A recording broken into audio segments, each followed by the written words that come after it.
Hello, I want to start a series on forts in Florida during the Florida War or the Seminole Wars, and ones that you can visit the location even if there's just a historical marker.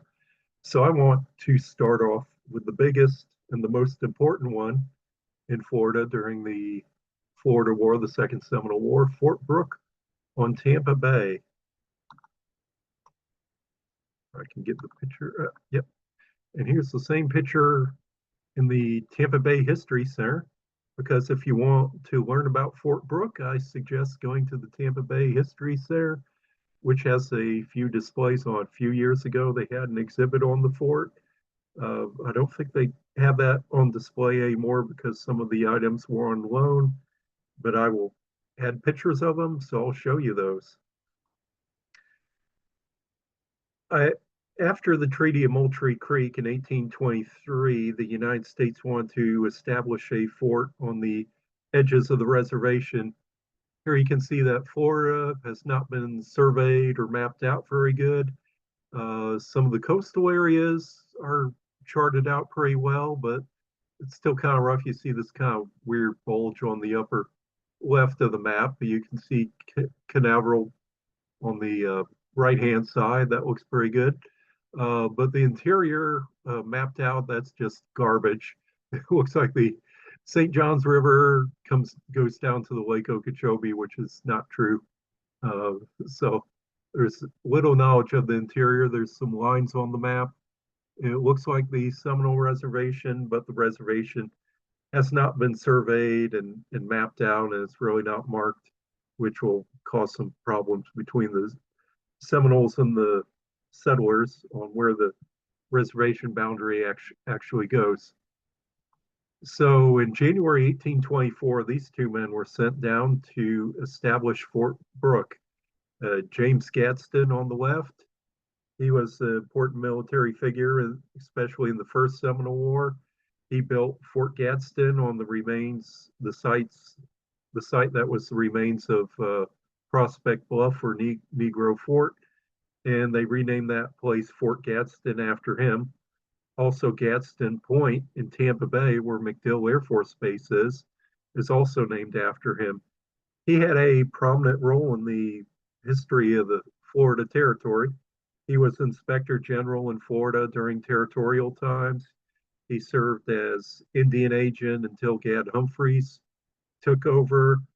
He had a plantation in Wakena area, which is Jefferson County, east of Tallahassee. In fact, his younger brother is buried there. You can see that grave even today. And also, with that crew that established the fort was Lieutenant Colonel George Mercer Brooke. He's not so well known in Florida history. He's better known out in Texas and out west, where he uh, eventually became in charge of the Western Department in Texas after the Mexican War, and he's buried in San Antonio. So he didn't have much prominent role in Florida Seminole War history. He helped establish Fort Brooke, and it was named after him, and he commanded Cantonment Brook for a little while, and then left Florida, and we don't really see him back in Seminole War history at this time. James Gadsden, of course, had a prominent role as a planner, inspector general, and role in the territorial government in territorial days. He's also known for the Gadsden Purchase after the Mexican War. The United States did a purchase of Mexican territory where they took what's now southern New Mexico and Arizona, and treaty for that was signed in 1853. James Gadsden's buried in Charleston, South Carolina. A DAR marker marking the location of Fort Brooke. When Gadsden and Brooke arrived, they found the home of Robert Hackley. This is a painting done by James Gray. And so they found Robert Hackley's homestead where he had built a house and had a barn, cleared the land, planted citrus trees, and They took over. They used his house as the officers' quarters. I guess Mr. Hackley was out at the time, so they just moved in, proving that the Army not only takes land from the Indians, they take it from the settlers as well. Mr. Hackley went to court, tried to get his land back or payment, and unfortunately lost. He had a land grant from Spain for that area, which was not confirmed. So he lost out on that case. And the United States just took that land and established Fort Brooke. And they kept several of the oak trees around there, make it nice and shady, built barracks, horse stables, hospital, quartermaster depot, warehouses for supplies. It became the main military base. And at times it said was the largest military base in the United States at this time. It was 20 miles square, which is hard for us to think about when we see the fort area, but you can see from here it's, not so much a regular fort with the walls, but there's buildings all around it, more like you'll see a fort out west. And then you have the military reservation, which will go several miles in a certain direction. In fact, if you go to military bases today, you'll have the main post area at the front or in the center, uh, like Fort Stewart or Fort Hood. I was at Fort Huachuca in Arizona that you can go to the main post area, and then there's miles and miles of training area. Well, Fort Brooke was the same thing. Kind of interesting then, this painting, some of the soldiers are wearing red coats, which I thought was a bit strange. I didn't get the color right. And this is a map in the Tampa Bay History Center from 1853 by John Jackson. And it's a great map because it shows you a little bit about it. You can see kind of on the lower left, all these cluster buildings. We'll see a model of that in a minute, all the barracks. North of that is the hospital. And I think you have some kitchen areas. I can't read everything. And this says long shed. I'm sure they had horse stables here somewhere.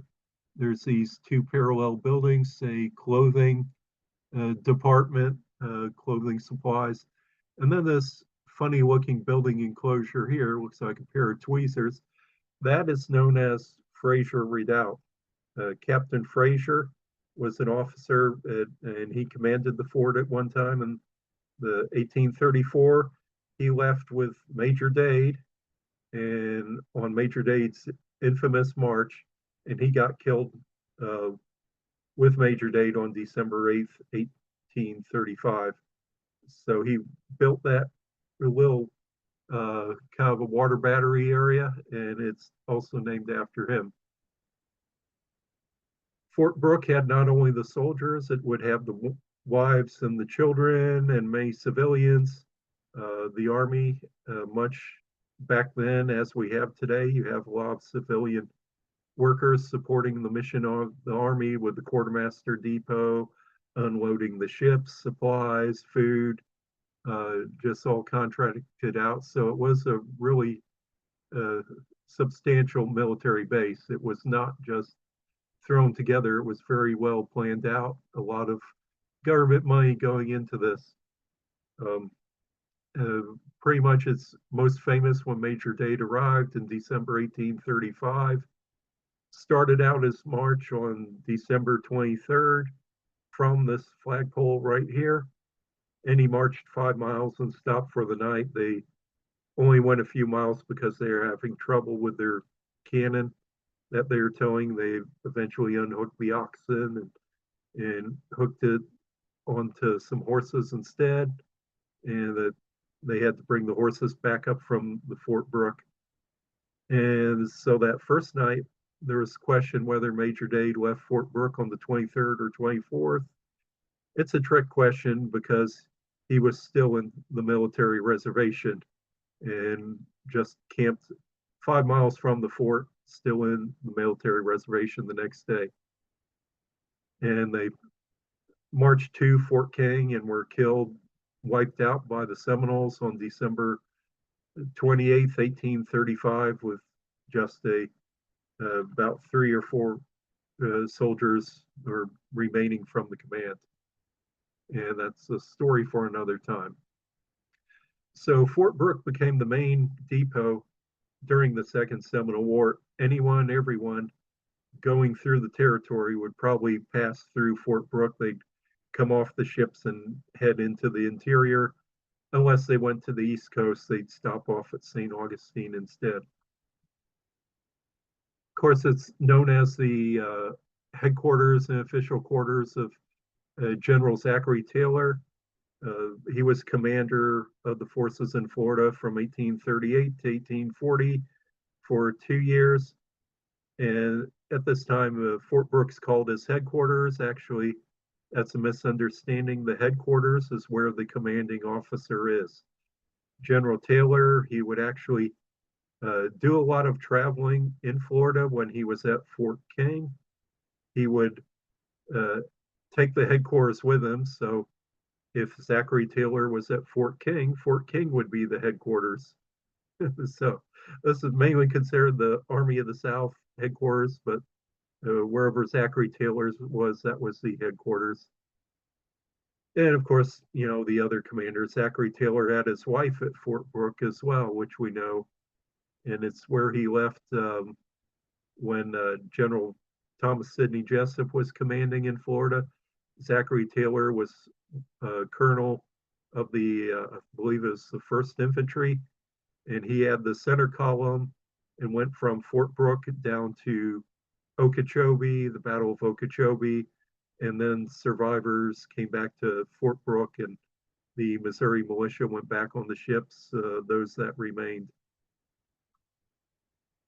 Here are some artifacts at Fort Brooke that they're on a temporary display in the Tampa History Center. I don't think they have them all on display now because some of them were on loan. You see on the left a belt buckle, some buttons, and some insignia, cross cannons for artillery, and a little feathered part of a shako holder on a cap or a military shako hat. And then on the right, you see musket flints, you see flintlock parts. With that, I just laid my glasses down there to just get a little perspective on size to see how large those pieces were. And I mean, those musket pieces and rifle pieces I recognize from using them myself. Some more artifacts, some porcelain china that was found. And on the left and then on the right, you can see some household objects. There's a spoon, there's some Indian trade beads. I've been there, owned by the Seminoles or trading with the Seminoles. There's buttons, just regular everyday buttons. There's a shaving razor, and there's kind of a little white thing, which is a piece of a china doll. That's like a fancy children's doll that was found near the hospital in the old post, and that's part of the archives of Tampa Bay. Then you have some bottles that were found, and also some photographs of old Fort Brooke. Well, I mentioned that 1853 map of Fort Brooke, and here's one part of it that's been recreated in a model that you can see this in the Tampa Bay History Center, the waterfront of Fort Brooke, the barracks. They would bring the ships and just dock them at the moor them up on the dock and unload the ships and bring the supplies in. This, you know, the building in front might even be a quartermaster building where the supplies would go straight in. Another part of the history of Fort Brooke is the Seminoles. This was where they were brought before they were put on the ships and taken to Oklahoma. Different areas where they were camped. Many people know about Egmont Key out in the bay, and that was really not used for the Seminole encampment until more the Third Seminole War, when it was established as a encampment for the Seminoles by Colonel Loomis, Gustavus Loomis. But at the beginning of the war, there was 2 areas of Seminole encampment. One was on opposite the fort on the other side of the Hillsborough River.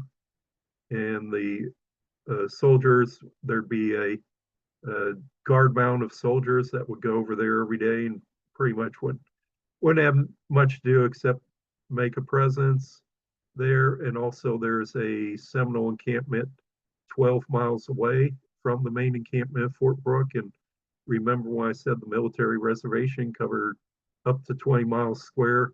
So it was actually still within the military reservation. Well, it was actually that far, and we have records of that.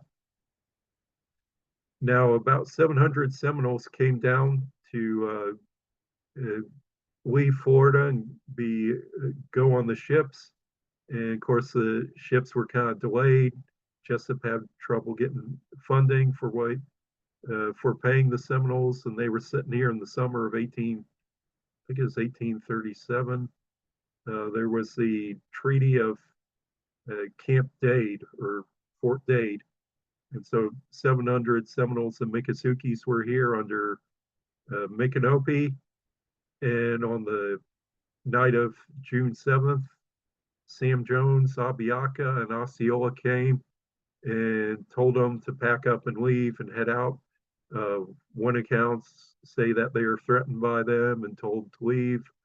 Another one accounts say that they are actually planning on doing this, that they were slipping out in small parties before the breakout actually happened and were disappearing, but were keeping an appearance that the encampment was still full of people with fires burning and making a lot of noise and running around, so that the Army thought that the Seminoles were there, and then finally on the night of June 7th just completely disappeared, and the next morning found that they were all gone. And on it's July 4th, 1841, this was under the command of William Jenningsworth, or William Jenkinsworth. Fort Worth, Texas is named after him, and Lake Worth in Florida. The Coacachir Wildcat was captured and apprehended, and he was put in chains on a ship out in Tampa Bay and told that he had so many days for the rest of his people to show up for immigration, or they were going to hang him from the ship mast. And his people did come in and show up. And from here, the Seminoles left on ships under contract of the Army to New Orleans. And from there, they're taken from New Orleans on steamboat up the Mississippi River. Was actually a very complicated logistical operation, and it didn't always go well, but the government actually had a whole bureaucracy for removing Indians. The Bureau, under the Bureau of Indian Affairs, had a Bureau of Commissary and Subsistence for feeding the Native Americans being removed from their home across the country. And they would also work on contracting out the ships to removing the Seminoles. And a lot of times the contract didn't always work out so well. The contractor might take the money and give them just some lousy ships that could barely float, or the food that was not even fit for anyone to eat. So that was the beginning of the diaspora for the Seminoles, or the Seminole Trail of Tears.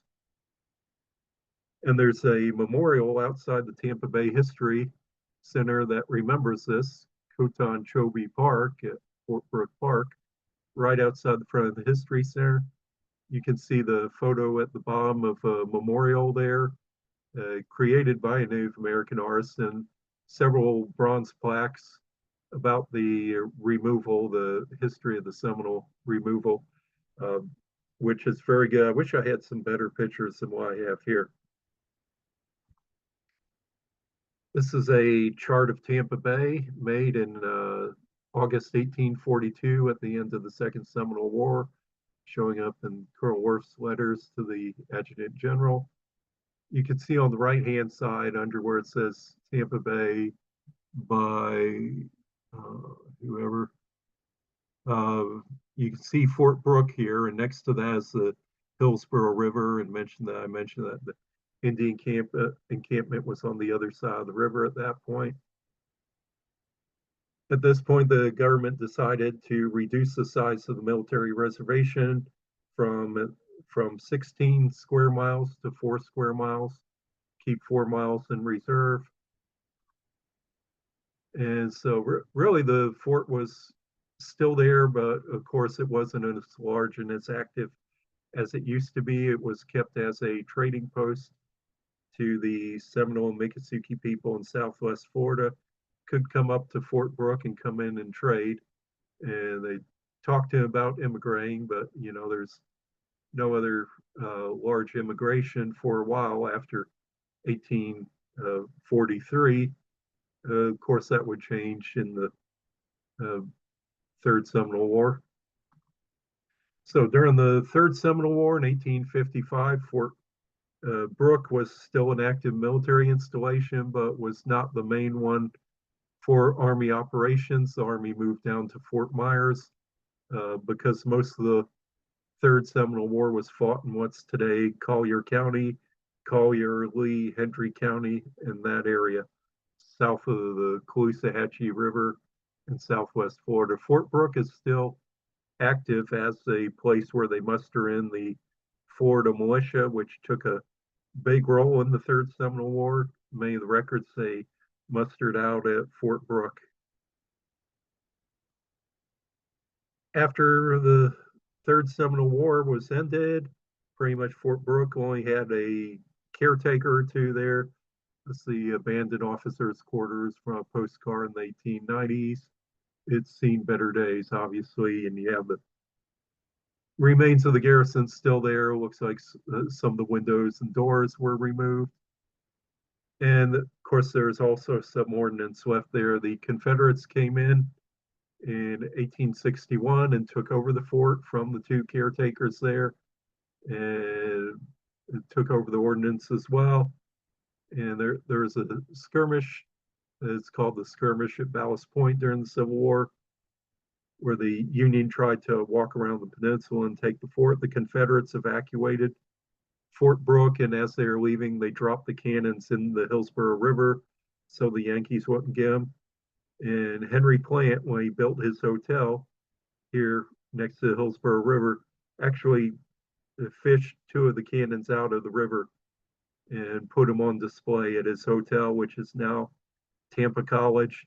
And you can see this 24-pounder and another of the cannons there today. Well, Fort Brooke garrison had seen better days, and it was still there, but it was more of a just kind of an interest of the Army days gone by. The busiest time, of course, was during the Second Seminole War. And there was one last hurrah for the fort in the 1880s. Key West and, well, all of Florida was in a yellow fever epidemic in the late 1870s, early 1880s. So it took the Army had contingent of soldiers down in Key West, and it moved them up to Fort Brooke because the yellow fever. The government had to spend money to put the windows and doors back on the buildings that the settlers around there had cannibalized and salvaged for other buildings around town. Fort Brooke was briefly actually a kind of a city or town of Fort Brooke until it was absorbed by Tampa. And so now it's part of downtown Tampa today. In 1980, they were excavating the area, building a garage in downtown Tampa, and discovered some burials. There are about 100 soldiers and I think about either 40 or 80 Seminole remains. So the soldiers were reburied elsewhere, and I'll show you there in a minute. The Seminole remains were given to the Seminole tribe, and they were given property in another part of Tampa and reburied there at what they call Bobby Henry's village, or Coton Chobe. And now it is the Hard Rock Casino compound in Tampa Bay today. That's Seminole tribal land today. and some of the tribal members actually lived there as their reservation. There was actually 3 cemeteries of Fort Brooke. Tampa seems to have a history of lost cemeteries downtown. 2 of them were found, and there's remains here. It says 4 unknown soldiers who were reburied in Oaklawn Cemetery in 1996. This is Oaklawn Cemetery. This is a historical cemetery in downtown Tampa. It contains many military and civilian here, the victims of the yellow fever epidemic. Very interesting place. In the past, they've had problems with people desecrating graves, homeless people living in here, but the city was taking an effort to clean it up and restore some of the graves, which is nice. And then in 2018, there was some more remains found, about 4 or 5 soldiers, and several Native American remains. The Native American remains went to the Seminole tribe, and they did whatever they did with them. They took care of removing the remains. The soldier remains were moved to Curlew Hills Memorial Gardens in Palm Harbor in Pinellas County, where there's a modern cemetery with a veterans memorial. Not sure why they moved it there. Maybe that was the available cemetery.